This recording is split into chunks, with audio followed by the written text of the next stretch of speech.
जागृत असं सरकारचं मासिक आहे। या लोकराज्याच्या पृष्ठ क्रमांक 9 वरती डॉक्टर बाबासाहेब आंबेडकरांची ही प्रतिमा उलटी दाखवण्यात आली।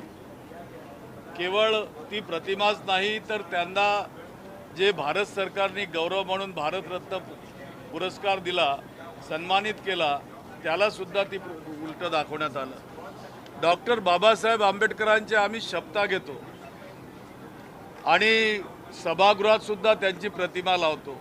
डॉक्टर बाबासाहेब आंबेडकर हे केवळ एका समाजाचे नव्हते, तर ते राज्याचेही नव्हते, ते देशाचेही नाही, संपूर्ण जगाचं दैवत आहेत, विश्वरत्न आहेत। ज्या महामानवाची प्रतिमा जगातील नामांकित विद्यापीठांमध्ये अत्यंत आदराने आणि अभिमानाने स्थापित केली गेली, त्या जागतिक कीर्तीच्या विद्वानाचा स्वतःच्याच मायभूमीत शासकीय पातळीवर असा अक्षम्य अवमान व्हावा, यासारखी दुर्दैवी आणि लाजिरवाणी गोष्ट कोणती असू शकत नाही। हे सरकार प्रत्येक व्यासपीठावर फुले शाहू आंबेडकर अशा प्रकारची त्यांच्या विचारांची या ठिकाणी दवंडी पिटत असते।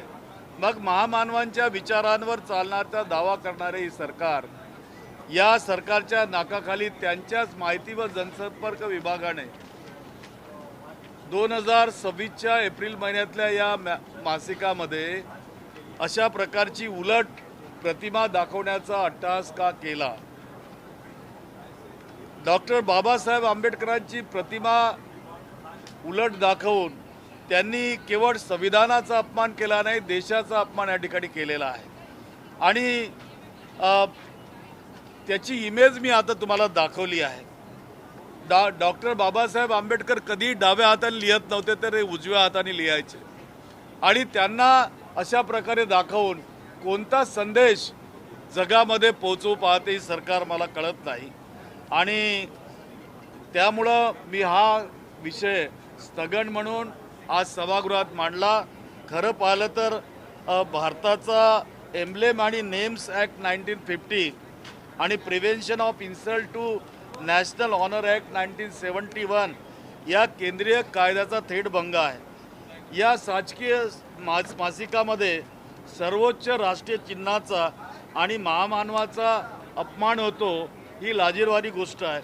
खरं पाहिलं तर DGI-IPR प्रूफ रीडर्स हे मोठ्या प्रमाणात त्यांचा संचालकापासून तर कर्मचाऱ्यांपर्यंत मोठा लवाजमा आहे।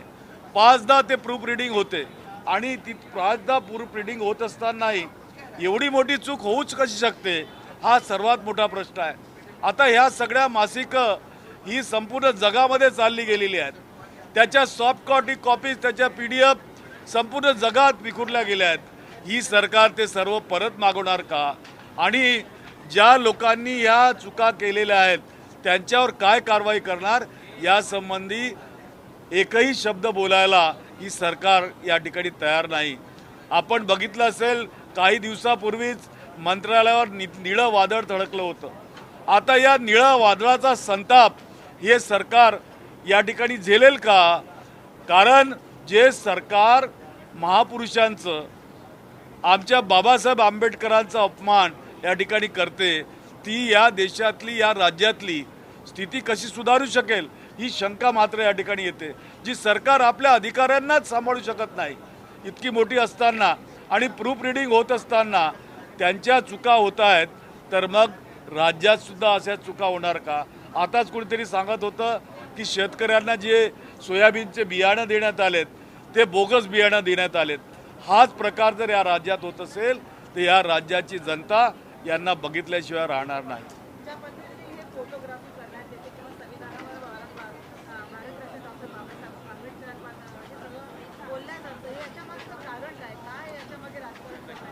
खरं पाहिलं तर सरकार आणि सरकारमधले सगळे मंत्री हे भारतीय संविधानाची शपथ घेत असतात, परंतु एकीकडे शपथ घेतात आणि दुसरीकडे अपमान करण्याची, थट्टा करण्याची यांच्यामध्ये स्पर्धा लागली आहे।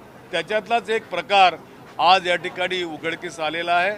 ती स्थगन म्हणून मी सभागृहात आज हा प्रस्ताव या ठिकाणी मांडला आहे।